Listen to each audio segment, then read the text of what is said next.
سەرەتای بەرنامەیەم جارە بە سەرکەوتنی تیمی لاوانی یانەی دەربەندیخان لە باسکێتبۆڵە دەست پێ دەکەین کە ئەم لاوانە دوای کێبڕکێکی قورس لە شاری دهۆک ئەتوانیان لە یانەی دهۆک ببنە و ببن بە پاڵەوانی عێراق لە باسکەدا و ئەمڕۆژ ڕێزدێنانیان بۆ کرا لە نووسینگەی قوبا تاڵەبانی جێگری سەرۆکی ئەنجومەنی وەزیران.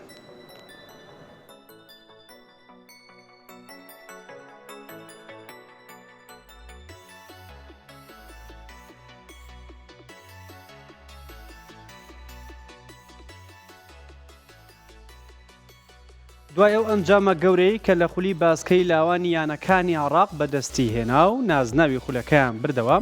نووسینگەی قوبا تاڵەبانی جێگری سەرۆکی حکوومەتی هەرێمی کوردستان خەڵاتی ڕێزدەنانی قوبا تاڵەبانی بەخشیە تیپی باسکەی لاوانی دەربەندیخان. سەر لە بەیانی سێشەممە هەرێک لە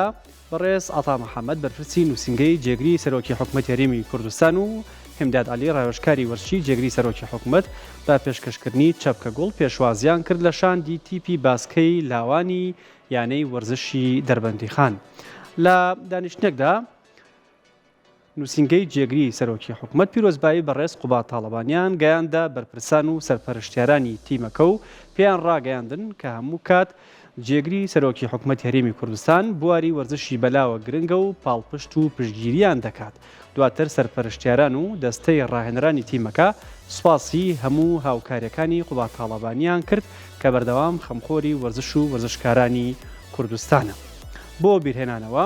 لە یاری کۆتاییدا تیمی باسکەی لاوانی یانەی دەربەندیخان لە شاری دهۆک بە ئەنجامی 68 خاڵ بەرامبەر بە 65 خاڵ لە یانەی دهۆکی بردەوە و بوو بە پاڵەوان.